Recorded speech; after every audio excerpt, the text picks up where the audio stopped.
Здравствуйте, дети! Сегодня у нас русский язык, 5 класс, 25 урок «Мудрая старость». Начинаем урок.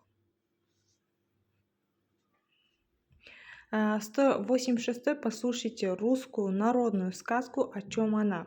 Мудрый отец. Жил один крестьянин. У него был сын.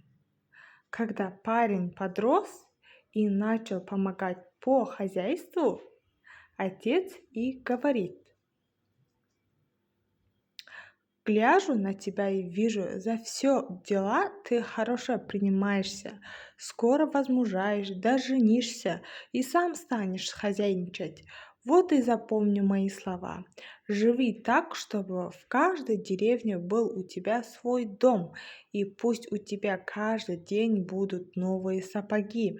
И живи так, чтобы люди тебе кланялись. Тогда будешь хорошим хозяином. Удивился сын и спрашивает: разве могу я поставить в каждой деревне дом? И как можно покупать на каждый день новые сапоги? Да и как мне жить, чтобы люди мне клянались? Улыбнулся отец и вымолвил: мой совет легко исполнить. Захочешь в каждой деревне быть как дома, заведи в каждой деревне верного, надежного друга, и будет у тебя там свой дом.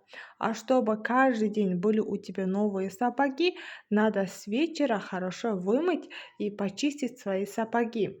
Вот и будут они на другой день как новые. Ну а чтобы люди тебе первому клянались, вставай раньше всех, выходи на работу первым. Тогда все, кто позже тебя выйдет, поздоровается с тобой, поклонится с тобой. Работа в группах. Найдите в тексте прилагательные с лексическими значениями и имеющие большой опыт. Это мудрый. Какие слова в тексте соответствуют следующим переводам кеңес сенімді? Кеңес совет, сенімді надежный. Подберите антонимы к словам молодой, начать, покупать, хорошо. Молодой, старый, начать, закончить, покупать, продавать, хорошо, плохо. Четвертое. Подберите синонимы к словам трудный, прийти. Трудно, тяжелый, прийти, наступить. Определите тему текста, наставление отца. Шестой. Укажите стиль текста. Стиль художественно.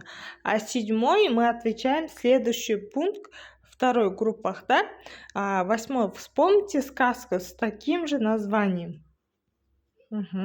Дальше у нас вторая часть. Ребята, у нас на канале есть русский язык, казахский язык, математика и казах әдебиеті. Вторая часть. Найдите в тексте глагол с лексическим значением. Немного вырасти, стать постарше, возмужаешь. Второе. Какие слова в тексте соответствуют следующим переводам? Кез, таңғалу. Кез, пора, время, таңғалу, удивляться. Третье. Подберите антонимы к словам новый. Спрашивать, забывать легко. Новый, старый, спрашивать, молчать, забывать, помнить легко, тяжело. Четвертое. Подберите синонимы к словам хороший, глядеть. Хороший, славно, глядеть, смотреть. Пятый. Сформулируйте основную мысль текста. Чтобы жить хорошо, нужно быть умным. Шестое. Определите тип текста, тип повествования. Седьмой, которым мы отвечаем: мне бы не помешало каждый день чистить свою обувь и научиться вставать рано. Восьмой, какой совет дал братьям отец другой сказки с таким же названием? Сказка с таким названием «Мудрый отец», где он показывает сыновьям, как легко сломать веник, когда прутся взятого отдельности. Отец советует дружиться вместе. Дальше. У нас следующее упражнение.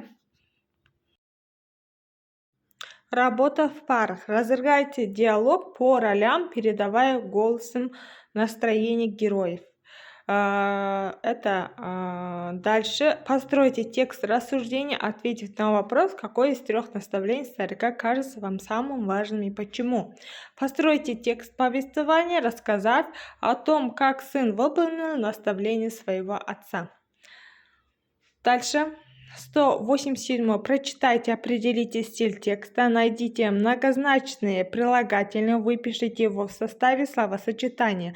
Докажите, что оно употреблено в переносном значении.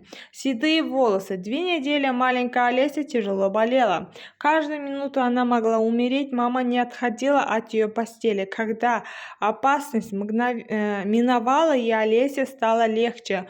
Мама легла рядом с дочкой и заснула. Проснулась мама, а Олеся спрашивает ее: «Мама, почему в твоих косах появились серебряные волосинки?» «Горе посеребрило», — ответила мама. «Мамочка, какую же тебе радость принести, чтобы не стало серебряных волосиков?» Стиль здесь художественный, многозначные серебряные прилагательные. В составе словосочетания серебряные волосики употреблено в переносном значении. По цвету серебра седые. Дальше у нас 188. Сейчас отвечаем. Текст здесь назван «Седые волосы», потому что в нем говорится о том, как мать сильно переживала за дочь, когда она заболела, и от переживаний волосы стали серебряными и седыми, да? Дальше у нас следующее 189 упражнение. Читаем. Прочитайте, определите тип текста, обоснуйте свой ответ. Найдите в тексте предложение, в котором выражена основная мысль, и запишите его.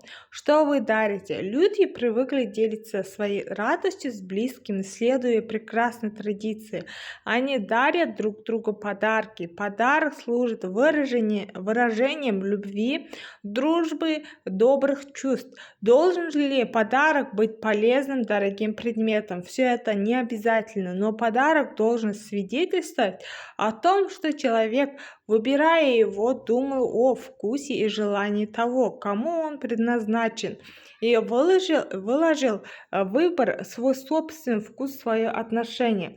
Ценность подарка выражается не стоимостью, и не случайно мы считаем самыми дорогими те подарки, которые созданы специально для нас и которые не могут быть не проданы или не куплены.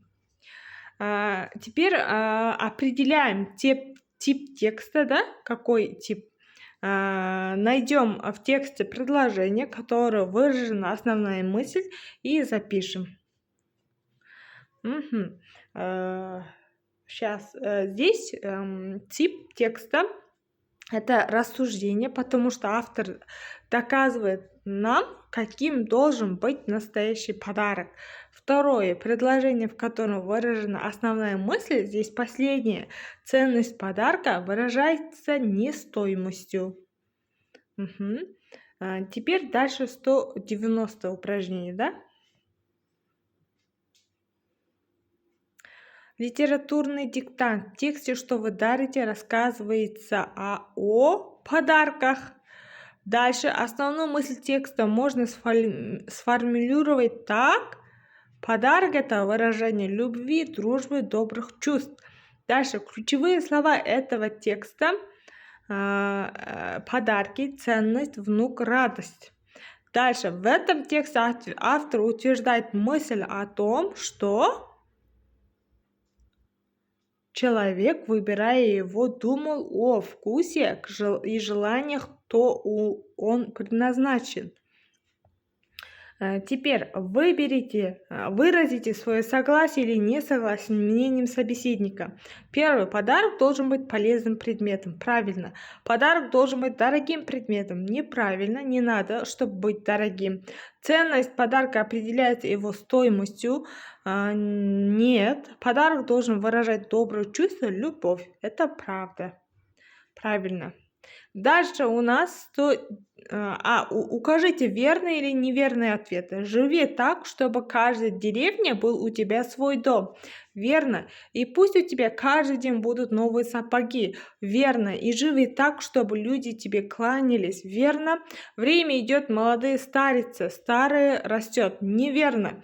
Не обязательно, чтобы подарок был полезным, дорогим предметом. Верно.